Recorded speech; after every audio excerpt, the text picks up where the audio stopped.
ಸ್ನೇಹಿತರೆ, ಉದ್ಯೋಗ ಒಂದು ಯೂಟ್ಯೂಬ್ ಚಾನಲ್ಗೆ ಸ್ವಾಗತ. ಯಾರೆಲ್ಲ ನನ್ನ ಚಾನಲ್ಗೆ ಸಬ್ಸ್ಕ್ರೈಬ್ ಆಗಿಲ್ಲ ದಯವಿಟ್ಟು ಸಬ್ಸ್ಕ್ರೈಬ್ ಆಗಿ. ಮಹಿಳಾ ಮತ್ತು ಮಕ್ಕಳ ಅಭಿವೃದ್ಧಿ ಇಲಾಖೆಯಿಂದ ಅಂಗನವಾಡಿ ಕಾರ್ಯಕರ್ತೆ ಮತ್ತು ಅಂಗನವಾಡಿ ಸಹಾಯಕಿ ಹುದ್ದೆಗಳಿಗೆ ಅರ್ಜಿಯನ್ನು ಕರೆಯಲಾಗಿದೆ. ಕೆಲವು ಜಿಲ್ಲೆಗಳಿಗೆ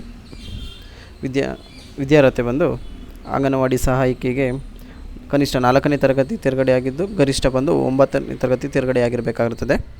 ಅಂಗನವಾಡಿ ಕಾರ್ಯಕರ್ತೆಗೆ SLC ತೇರ್ಗಡೆಯಾಗಿರಬೇಕಾಗುತ್ತದೆ. ವಯೋಮಿತಿ ಬಂದು 18ರಿಂದ 35 ವರ್ಷ ಇರಬೇಕು. ಅರ್ಜಿಯನ್ನು ಸಲ್ಲಿಸಬೇಕಾದ್ರೆ ವಾಸ ದೃಢೀಕರಣ ಪತ್ರವನ್ನು ಮತ್ತು ಮಾಸ್ ಕಾರ್ಡ್ಸನ್ನು ರೆಡಿ ಮಾಡ್ಕೊಬೇಕಾಗತ್ತೆ. ವಾಸ ದೃಢೀಕರಣ ಪತ್ರ ಕಂಪಲ್ಸರಿ ಬೇಕೇ ಬೇಕಾಗತ್ತೆ. ನಿಮ್ಮ ಹತ್ತಿರದ ತಹಸೀಲ್ದಾರ್ ಆಫೀಸ್ಗೆ ಹೋಗಿ ಅದನ್ನು ಪಡೆಯಬಹುದಾಗಿರ್ತದೆ. ಯಾವ ಜಿಲ್ಲೆಗಳಿಗೆ ಅರ್ಜಿಯನ್ನು ಕರೆಯಲಾಗಿದೆ ಅಂತ ತಿಳಿಸ್ಕೊಡ್ತೇನೆ.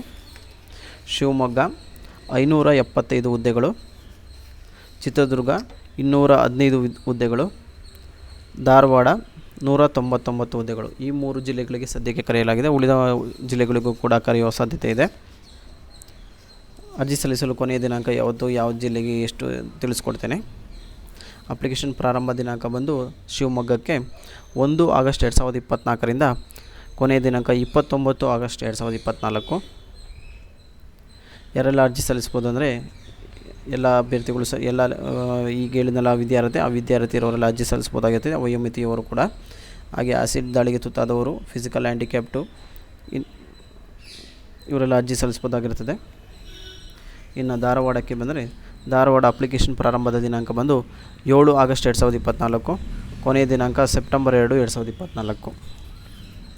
ಹಾಗೂ ಚಿತ್ರದುರ್ಗ 5 ಆಗಸ್ಟ್ 2024, ಕೊನೆಯ ದಿನಾಂಕ 31 ಆಗಸ್ಟ್ 2024.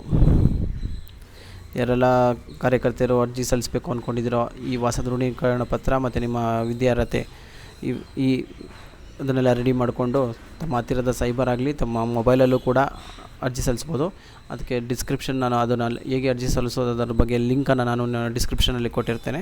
ಅದನ್ನು ನೀವು ನಿಮ್ಮ ಮೊಬೈಲ್ ಗೂಗಲಲ್ಲಾಗಲಿ ಮೊಜಿಲಾದಲ್ಲಾಗಲಿ ಹಾಕಿ ಅಪ್ಲಿಕೇಶನ್ನ ಸಲ್ಲಿಸ್ಬೋದಾಗಿರ್ತದೆ.